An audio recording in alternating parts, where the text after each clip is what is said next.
we'll talk about how to practically think about product management at this organization, right? How do we, like, obviously the flavors of product management are slightly different at different organizations. So how does it, like, how is it different for us, right?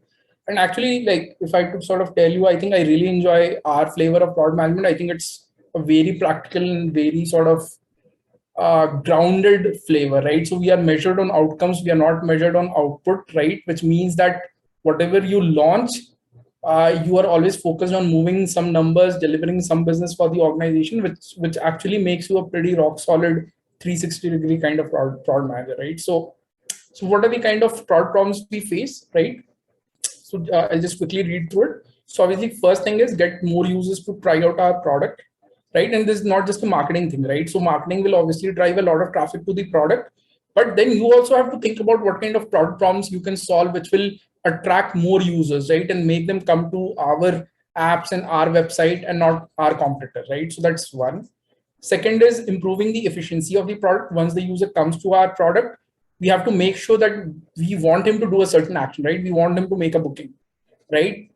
We want him to try out something else, right? So we want that all those material actions that we want the user to take should happen, right? And that is how we measure our efficiency, right? Which is output, our input. Our output is like driving bookings. Our input is traffic, right? So which we call as conversion, right? So that is what we care about.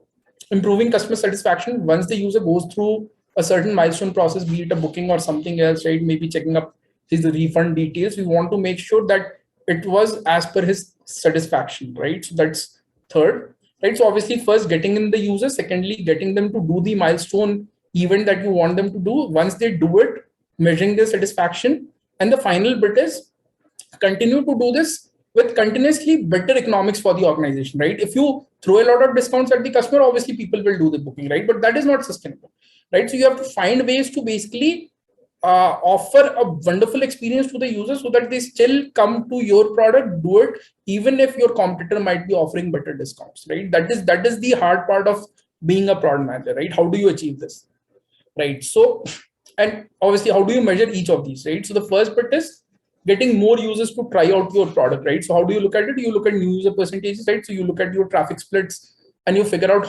what percentage of these users were new users. How's the first time user behavior different from a repeat user behavior, right? So once the repeat user comes in, second time, third time, fifth time, how is he behaving versus a completely new user, right? Whether he's able to, the new user, because he's not used to your product, whether he's able to do what he wants to do, right? Second metric is efficiency of the product is measured by conversion. Conversion, like I said, like in physics, right? Output upon input. So what is output? Output is basically number of transactions. What is input? Input is basically number of users coming to our website or app, which in internet terms is called traffic, right? So transactions upon traffic on our website app is basically what we call as conversion. So your goal as a product manager is to keep improving this conversion number. Third thing is customer satisfaction. How do you measure customer satisfaction? If your customer is satisfied, he's going to repeat. So you look at transaction level repeat. So how many of those customers who made a booking in, let's say, January, how many of them are like within the next 6 months, how many of those guys are repeating, right? So you look at repeat rates. Repeat rates is a great signal of whether the customer is happy or not. And then a softer way of measuring it is NPS, which is called a net promoter score, right? Which is like the 10 scale grid that was set up by, I think, a Harvard professor, or I don't know, forget the name, but basically how many of your customers are delighted, how many of your customers are detractors, how many of your customers are promoters, which are delighted, how many of your customers are detractors and would not recommend your product to anyone else. And the fourth bit is what I was talking about, like how do you continue doing this with better cost economics? So how do you do it? By offering better personalization, by actually understanding what you need, right? At a hyper segmented level. Like if I can understand, like if my product can understand what Karunya exactly wants and offer her that tailored experience, right? She would obviously come to my product for the amount of convenience that I'm offering her compared to, let's say, going to some other product, even if they might be offering great discounts, right? And this is exactly the Amazon way of doing things, right? So that's exactly how we think about it also. Like, how do we offer better and better, more delightful experiences to our customers, right? So those are the key goals. That is how you measure your success in this organization. And what are the key skills to basically deliver on those goals? I think I'll just ask you guys, right? How do you think you can do a good job on some of the things that I talked about? Just quick sort of dipstick. Just 20 seconds. What do you guys think? How can you do it? Like if you have to build delightful experiences, what are the kind of skills you would want to lean on? One of the things that I primarily think is the ability to understand the psyche of a person, like how, so right from the person when he enters the app to till he exists, what goes on through the minds. So Correct. talking to a lot of people, getting to know them, and also the I guess the ability to balance out, I would say, some compromise on some cases, because I might want a very attractive appearance, but that might have some other effects in the background which may Right. not lead to a lot of conversion. So Right. these are perhaps the greatest two things. Awesome. Great answer, Chirantan. Love it. So, anyone else who wants to take a stab? And Yeah, I would say externally, I would go for customer profiling and analysis, and internally, I would say diplomacy is also a key skill because stakeholder management is important. perfect. Perfect. So you guys actually hit on the first skill, which is like customer centricity, empathy. Like that's the most important. Like how is the user behavior changing, right? Like at a macro level, like how are Indian users behaving, and then at a micro level, right? How does Anurag behave? How does Isha behave? How does Ishani behave? Right? Actually understand like what do they really need? Because unless you know what they need, you will not be able to build a product that services their needs. The second thing is obviously ninja data skills, right? Obviously, because see, in any web company, there's like so much data, and like I'll give you an example. I'll show you example just after this. You can actually like there's so much data to look at that it will mind boggle you, right? It is easier said than done. So having a great sharp sort of numeracy, like having great sharp numeracy, having great sense of data, delivering the right insights is actually very important. Third thing is market savvy. Market savvy, when I say market savvy, what it means is actually understanding how the market itself is evolving, right? What might be true today is not probably true 24 months later, right? So understanding where the market is moving, like a broader sense of the overall market, what the market size is, how are the different sort of user segments within that larger market behaving, right? So all those things are important. And finally, the most important thing is grit, right? To get a great product out, there's just so many small steps, right? For example, I just showed you how even the simplest of the landing page works, right? Like just the smallest of landing pages has so many different components, right? So just to launch a landing page, you have to think about so many different things, right? So to build any great product and to polish it to an extent that is great for the user, I think you have to think about think and do a lot of things and just push through all the different hurdles that you might face, right? So I think the biggest, I think, important soft skill for for any product management role is high agency. What I call is high agency, be able to push through hurdles. It's not like कि मैंने बस एक document बना दिया high level, ज्ञान दे दिया, designer को बोल दिया डिजाइन बना दो, इंजीनियर को बोल दो, मैंने ऑर्डर दे दिया और वो लोग करके दे देंगे. That's not how the role works. You have to make sure at every stage that every loophole is covered, every functional case is documented, it is covered in your requirements document. You have understood your customer really well, so that your odds of success are good, right?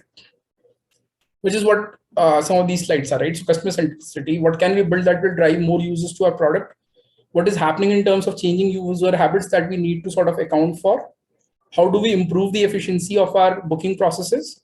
How do we get more users to repeat, right? So fairly straightforward. I'm pretty sure these are pretty simple to understand. like I just given a sample sort of representative pay customer. Like how do you address, like how do you come up with innovative ideas, right? So this is one example, right? So for example in the case of train bookings, right, you know that trains is a supply starved market, right? There's not enough supply than there are people looking to book, right? And there are a lot of waitlisted bookings, right? So we launched a unique product which says that hey, if you're getting a waitlisted booking, you book now, you don't have to pay any money. You only pay when you are getting confirmed, right? Think of it simply, right? Like today you have to pay money just to get into the queue, right? You are getting into a waitlisted queue, not even guaranteed that whether you will able to travel or not. So why even block your money, right? So you book today and you pay it only on confirmation, right? And there were a lot of smart things that we did behind the scenes, but this was a real customer pain point.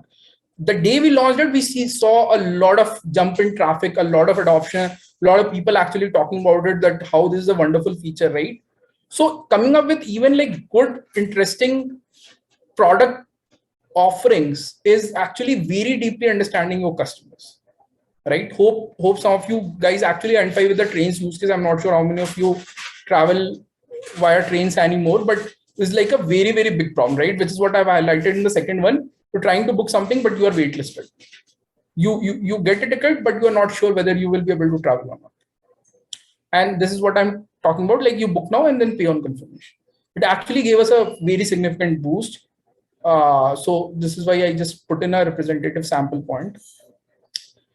Data skills, right? So I just want to show you, like, you guys might be thinking that you are good at data, but just wanted to show you a sample review deck that we do every quarter with our business leaders.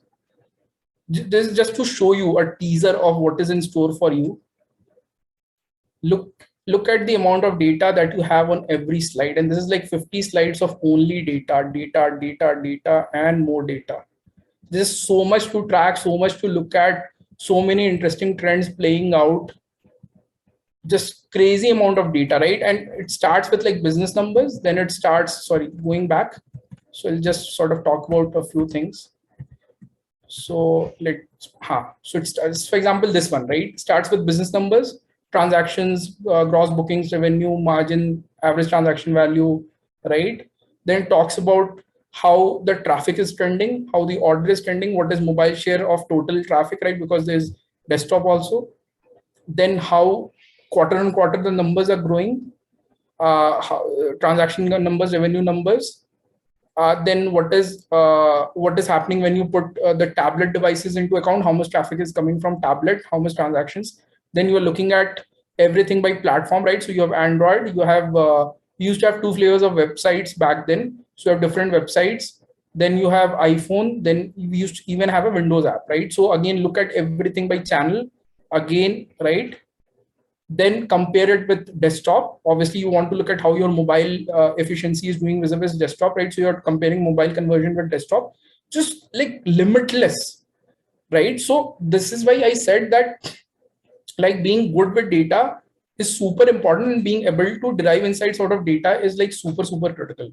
It's not a joke. That, like, people think because they're great with Excel, right?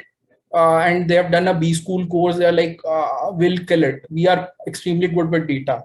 But in web world, there is just so much crazy amount of data, and you have to look at so many different things and make sure that the entire story is coming together. It is not easy. It's not easy to stay on top of these things. So again, there's a very important skill.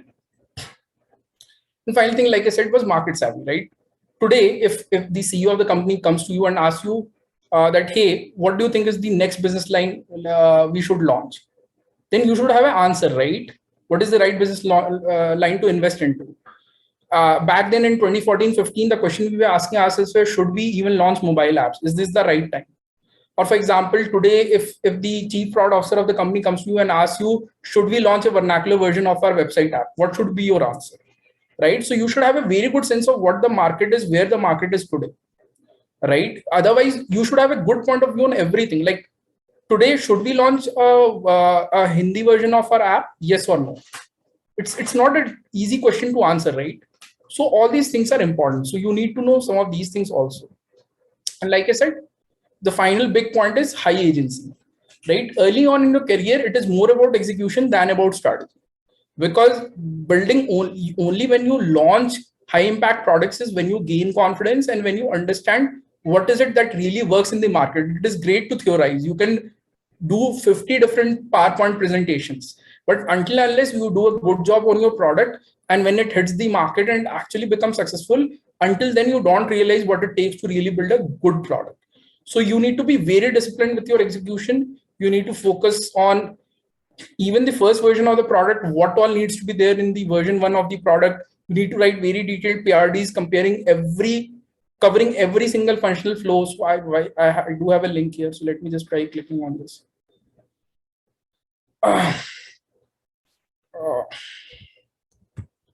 Okay, we'll probably skip this for now. I'll show it later. You have to work very closely with your design and engineering team. You have to make sure that when the product is getting launched, you are testing the functional use cases. Obviously, you cannot test all the use cases, all the edge cases, but the functional use cases you have to test. You have to make sure that every number that you need, right? For example, you need to look at new product adoption, you need to look at conversion, you need to look at repeat. You have to make sure that those numbers are actually flowing from your product to the analytics system that you have, right? Your analytics system will not automatically generate the views that you want, right? You have to make sure that the usage behavior is getting tracked accurately from your app, from your website, and the data is flowing from your product to the analytics system. Only then you will be able to look at conversion, repeat, new user percentage, etc., right? So you have to be disciplined with that. It's not just about launching the product, right? Post launching the product, you have to look at metrics, what is working, what is not working, whether the thesis you had that, okay, this number should improve, whether it improved or not. If it did not improve, why it did not improve. You again have to look at further subsegments of that data to understand whether it worked, did not work, why it did not work. And if you feel that there is something that you can do to improve the numbers further, then obviously you do that and you basically iterate, right? So this discipline is very important. This is no longer about building PowerPoint presentations. You actually have to put a real product out there in the market and make sure that whatever numbers you are looking to hit, you are actually hitting those numbers, because ultimately all of that rolls up into the revenue of the company. Whatever you do directly impacts the revenue of the company, right? So on paper it might look like a great idea, but I can tell you that when it actually hits the real world, things can change very quickly, right? So this is very, very important. Like this is like the most important bit if I had to like give you one takeaway from this presentation. Last bit is more like bookkeeping. The way we run this is basically we do quarterly roadmaps. We do things quarter to quarter. That is how we do our work. Every quarter we look at what is it that we want to build, why is it that we want to build it, and how it is going to get built. Then once we have kind of finalized that, we look at high level engineering estimates, what is going to be the cost associated to building this. And then accordingly, we prioritize something, we deprioritize something. And then we break down. Then what happens is, because it's a quarterly 3-month roadmap, we break it down into monthly sort of chunks. So what we call as sprints. So month 1, what we are going to execute, month 2, what we are going to execute, month 3, what we are going to execute. And execution, the detailed execution, this is what it looks like, right? So you have to write you have to make sure that you are writing a very detailed PRD to get feedback from all the different stakeholders. You might be thinking one thing in your mind, but you get feedback from stakeholders, you realize that this is not how this can be built, or this is not the right version of what you want to build.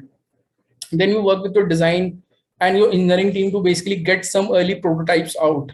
Then you get feedback on those designs, right? Because a lot of stakeholders will have a lot of feedback on designs. It's not like you get the designs done from the designer and you throw it over and it's done, right? You have to get the designs done, then get feedback from the stakeholders, maybe from senior leadership, on whether this is making sense, not making sense. Once the designs are out, your functional specs are out, then you go to your engineering team and work out a very detailed monthly plan or 3-weekly plan as to how thing is going to get executed.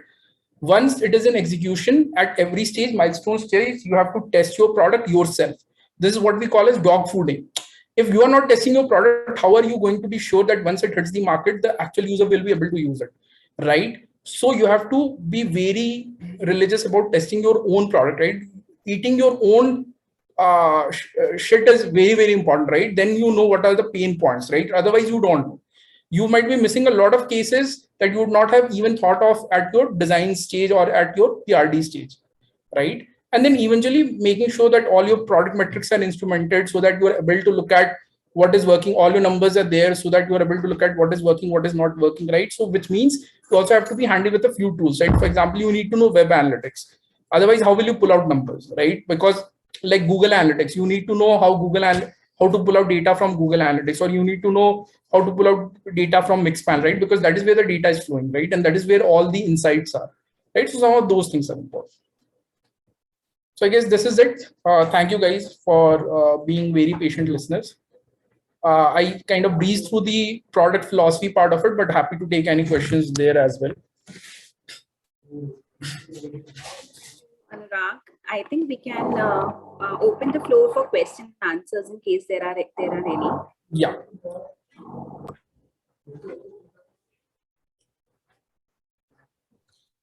Any questions on the product philosophy execution? I don't have any question, but I want to, I was very impressed with the flow. It was very engaging. I just want to ask this, what went behind this, right? Who created this? And it was very engaging.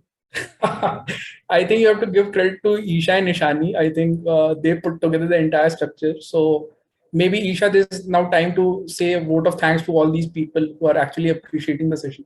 Thank you, Anurag. Thank you so much, both the Anurags, in fact. And we do have a feedback form, so we want your feedback there.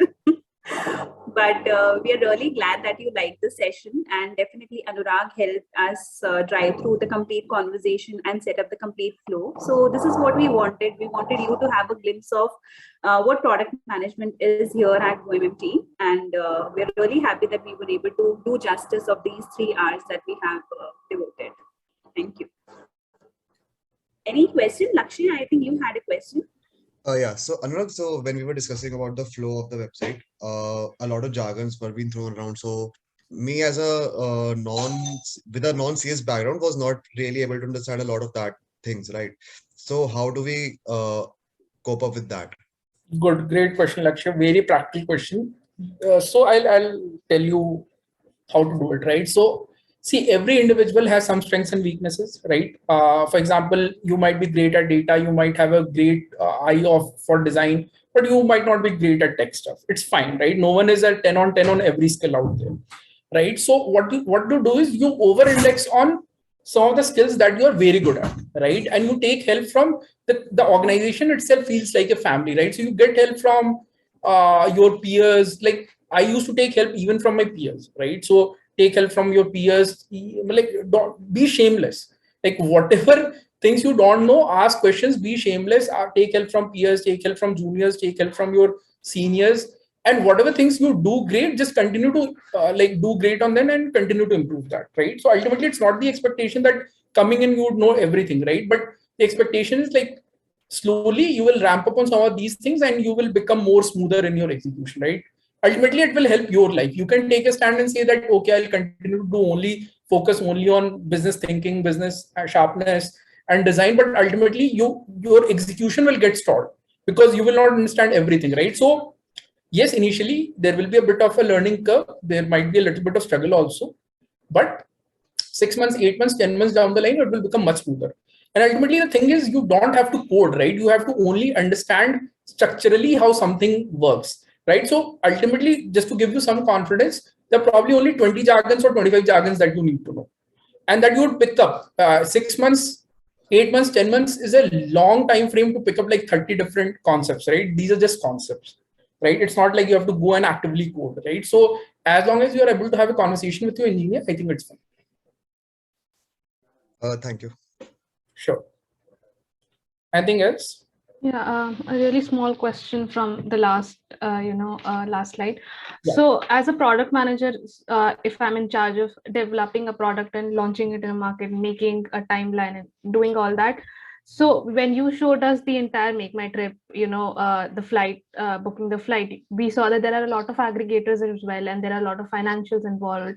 And so as a product manager, am I also in charge of understanding how to optimize through the aggregators, or is my job just regarding the designing of the product and the timeline of the product? Right. So Richa, again, great question. See, what happens is you because every business line is fairly complicated, right? So what happens is there's not one single PM who is looking after everything end to end, right? So there will be one product manager who is probably thinking about the mobile app flows, right? The consumer side facing flows. There will be one product manager who is exclusively focusing on the web flows, right? So maybe I'm just making it up. Maybe that's not really the case right now today in flight stream, but there might be some product manager who's looking exclusively at the desktop and mobile web flows, right, for flights. There might be some product manager who will be looking at the supply side. So we'll be looking at whether the integrations with Amadeus is working properly. Like tomorrow, if we want to do 2 GDSs, right, maybe Travelport is giving better fares, right? So you want to kind of do like a supply strategy which integrates with those two, right? So another PM would be looking exclusively at those. One PM would be looking at, let's say, customer feedback. So you'll be looking at NPS ratings. You'll be looking at what kind of customer reviews are coming in on Play Store and App Store, right? So every individual will have certain part of the entire responsibility. It is impossible for one guy to look look at everything from end to end, right? So depending on which pod you will end up in, right? So even if you get aligned with flights, it is not necessary that you might be looking at the supply side. You might be looking at the app side. You might be looking at the website side. You might be looking at something else. You might be looking at flight recommendations, right? You might be looking at very specific things, right? So that is how we kind of structure the role and give something which like kind of aligns with the individual's interests. And also, like, we understand that not everyone can do like the full 9 yards, right? That is just not possible. Like, I cannot do it. It's not possible even for me, because there's just so many things to look at. Does that help? Yeah, thank you.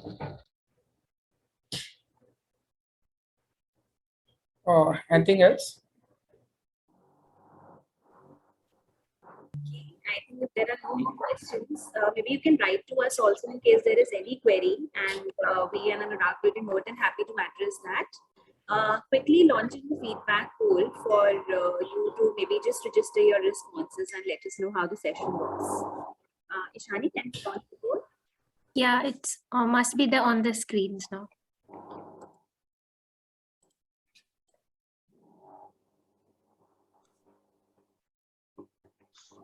Anurag, you can stop sharing the screen.